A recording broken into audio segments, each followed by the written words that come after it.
Hello everyone, welcome back to the third edition of Math 262, Coronavirus Edition. Reminders as always, you have website due this Friday, and be sure to upload your notes to Moodle each day for a grade. It is a grade. I know it's maybe a little silly that I'm having you do this, but I have to make sure that you're keeping up with the material while you're away from campus, and so hopefully it's not taking up too much of your time. Let me know if you're having any trouble. So today we're going to talk about a new type of series. We've mostly talked up to this point about series that only have positive terms, or maybe in the case of the geometric series, we know a lot about the series. So today we're going to talk about what are called alternating series. And so an alternating series is just like it sounds. It is a series that whose terms are positive, go from positive to negative, positive, negative. And we're going to have the alternating series test, and then I'll show you why it's true. But let's just write down what it is first. So the alternating series test is going to give us a way of identifying certain series that converge. And it will give us a condition for it. Alright, so these AN are not the terms of our series, but they will be involved with them. So we're going to know that the following two series will converge. The series sum from n equals 1 to infinity of negative 1 to the n, and the sum from n equals 1 to infinity of negative 1 to the n plus 1 am. These will converge when the following two conditions are met. 1, we need the limit of these terms to equal 0. And 2, we need the series to be decreasing.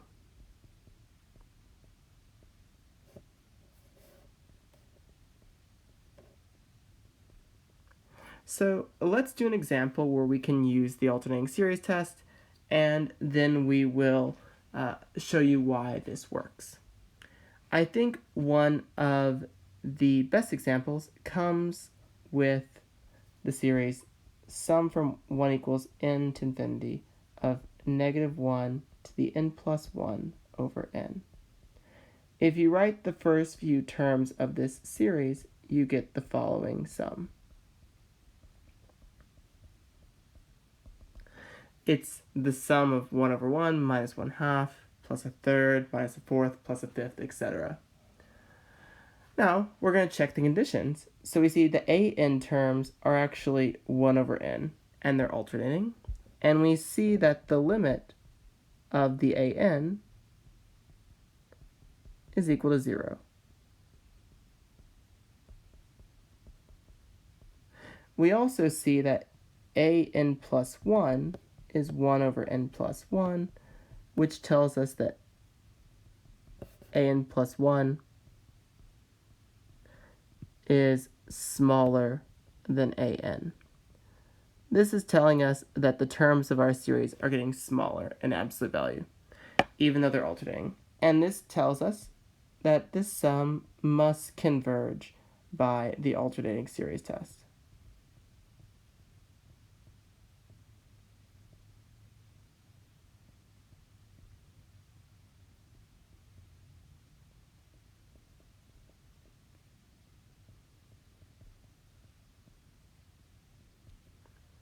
All right, excellent.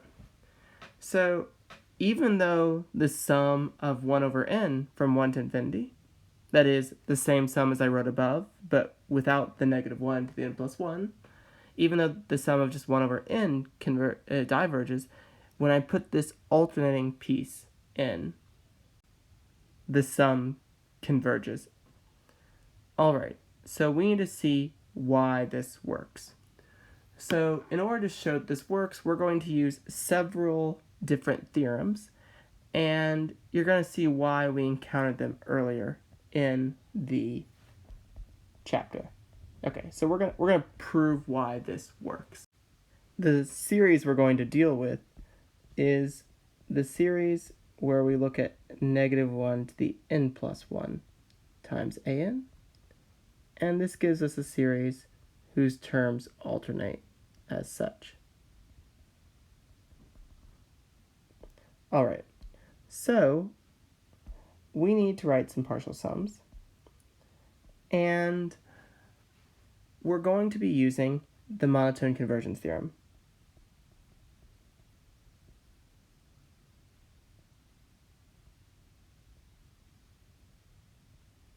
This theorem requires us to show two things. In order to show that a sequence converges, we must show that it is both monotone, that is increasing or decreasing, and we must show that it's bounded. So first, let's show that our series, well, our sequence of partial sums is monotone. So let's look at S2n.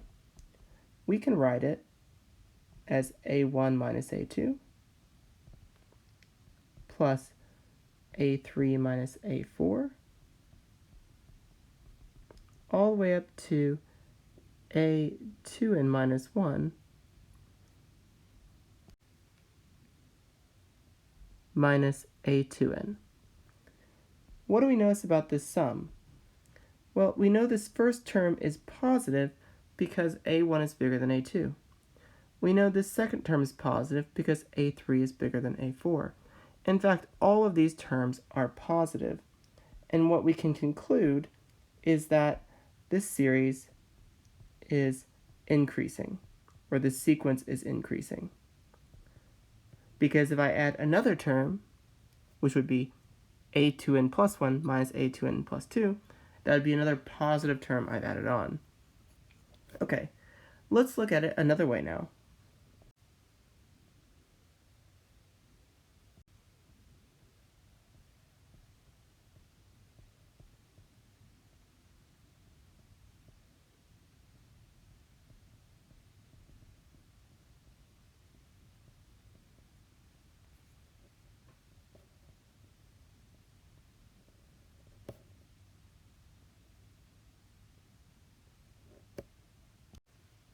Alright, when we write the series this way, we can observe the following pattern again. This term that I've highlighted is positive. This term is positive. This term is positive. And this term right here is also positive. So we are subtracting a quantity from a1. So what we can deduce is no matter what n is, s sub 2n must be less than or equal to a1, which tells us that s2n is bounded. So that's important because by the monotone convergence theorem, this tells us that our sequence S2n, these are the partial sums. The sequence of the partial sums is bounded. Okay, so what does this tell us? This tells us that the limit of the partial sums exist by the monotone convergence theorem.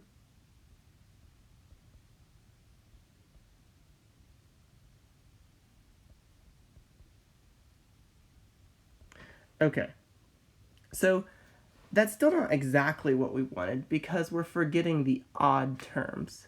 So these are the even partial sums, but we're forgetting the odd ones. Okay, so we need to figure out what the limit of the odd partial sums is. So we know that if we have the odd partial sum, this is the same as the next partial sum, but we actually add a of 2n. Because remember, our sequence is alternating, so we actually add a of 2n to get back to s of 2n minus 1. And what do we notice about the right-hand side? Well, we notice that this term is going to L, and this is going to 0 by the assumptions of our series, and so this must also be L. So what we conclude is that the sum of our series to begin with, must converge to the number L. Alright, that's why it converges, and that's why you need to have these conditions about the fact that the limits of the a sub n's is equal to 0, and the terms are decreasing. So, what I'm going to have you do is I'm going to give you a couple examples, and you're going to tell me if they satisfy the conditions of the alternating series test. Alright, so I want you to look at the following series and identify whether they satisfy the conditions of the alternating series test or not. So, after I write these down, I want you to take a minute and see whether you can find out whether they satisfy the conditions of the alternating series test or not.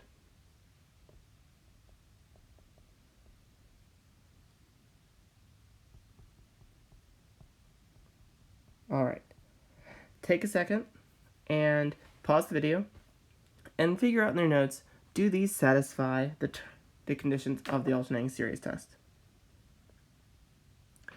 Alright, well, let's take a look at the first one. Well, do you think it does or not?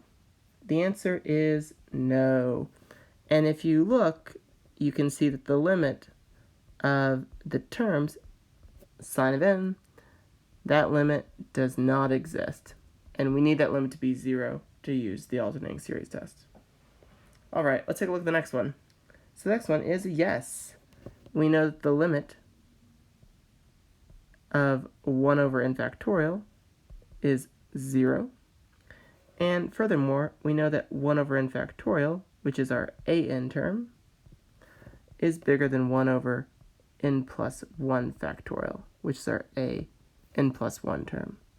So this tells us that the sequence of the terms is decreasing, and it's going to 0, therefore it must converge by the alternating series test. And last but not least, this one is a no, same reasons as above. If we take the limit as n goes to infinity of n over the natural log of n, we can do this in terms of functions. And you're going to see that we can use L'Hopital's rule because the numerator is going to infinity and the denominator is going to infinity. Therefore, we need to take the derivative of the numerator and the denominator, and we get 1 over x, and that's infinity. So for the first and the third example, we cannot use the alternating series test because they violate the condition that the limit of the terms equals 0.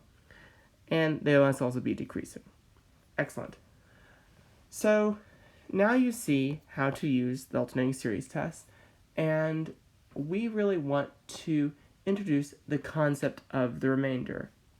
So one of the most important things with series is that you will often use a finite number of terms to approximate the overall sum. So let's give us a second and take a look at what that means right now. For an alternating series, we say that Sn is the sum of the first n terms.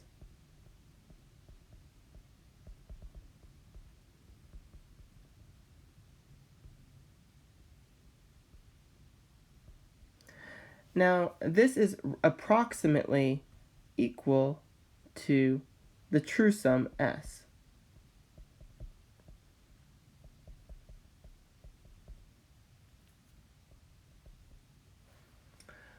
The question is, how close is it?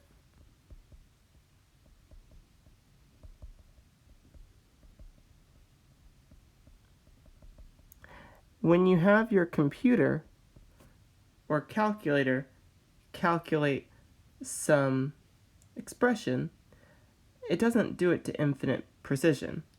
What it will do is it will calculate to be accurate to maybe 10 decimal places or 20 decimal places or even 100 decimal places. And the question is, how does your calculator know how far to do? How many things to add?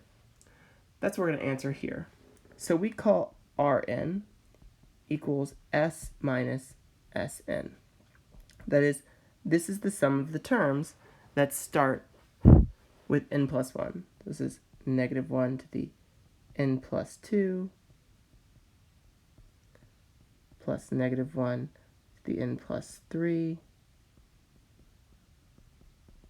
etc.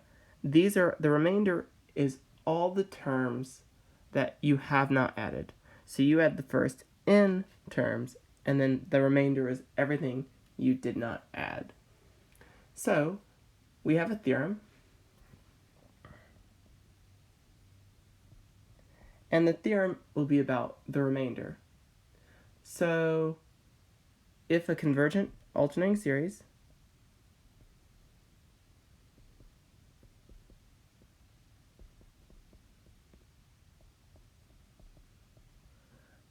satisfies the condition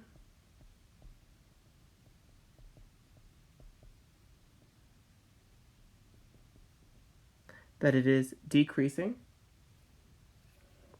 that is, the terms are getting smaller, then what we know is if we only add up the first n terms, then the remainder is only off by at most the n plus 1th term. Okay, that's a little confusing. Let's do an example and show you what this means. Example. Let's look at the alternating sum of negative 1 to the n plus 1 times 1 over n squared. That's 1 over 1 squared minus 1 over 2 squared plus 1 over 3 squared, ... And we're going to add up the first, let's say 4 terms of the series. So let's find S4. S4 is 1 over 1 squared minus 1 over 2 squared plus 1 over 3 squared minus 1 over 4 squared. And that is approximately equal to 0.7986. And the question is, how close is this to the actual sum? Well, the theorem above tells me that the remainder must be less than or equal to a n plus 1, or in other words, a5, which is equal to 1 over 5 squared, which is 0.04. So what this tells me is that my partial sum S4 is within 0.04 of the actual sum. So I don't know what the actual sum is, but I know that I am within 0.04 of the actual sum. So this is what a computer does. It can use a theorem like this to say, okay, I don't know what the actual answer is, but I know that I can stop when I'm within 1/100th of the actual answer. So I'm going to have you figure that out. That's my next question. Question is, how many terms do I add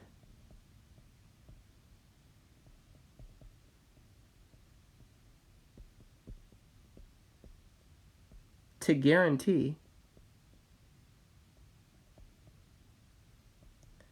that my remainder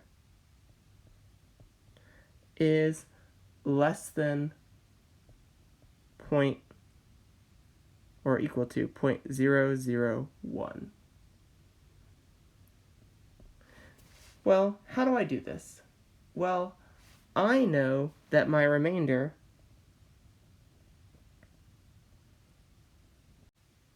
is less than or equal to a n plus 1, which is 1 over n plus 1 squared.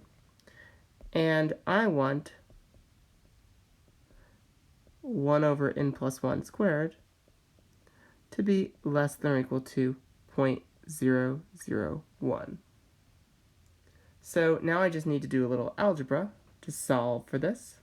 So this tells me that 1 over 0.001 must be less than or equal to n plus 1 squared, which tells me that 1,000 is less than or equal to n plus 1 squared, which tells me that the square root of 1,000 is less than or equal to n plus 1, which tells me that the square root of 1,000 minus 1 is less than or equal to n.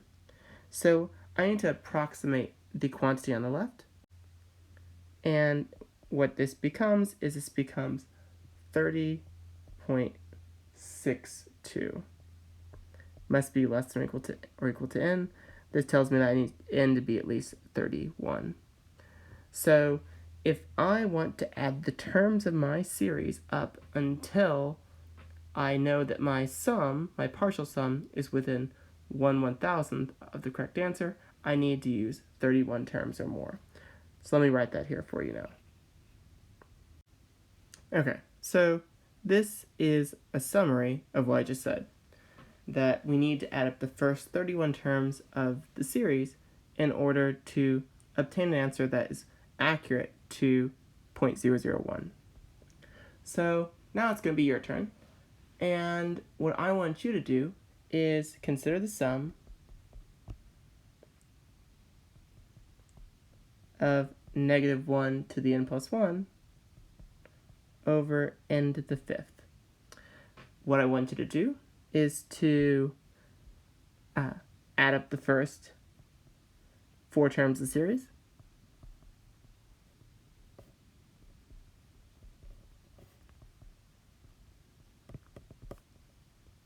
And that is your sum S4. And I want you to find a bound for the remainder.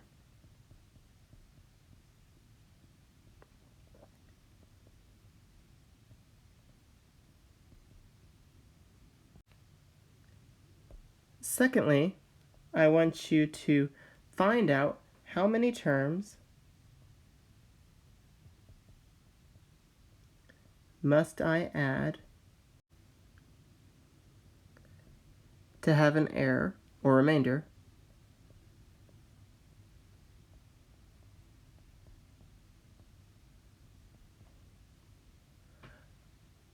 with error less than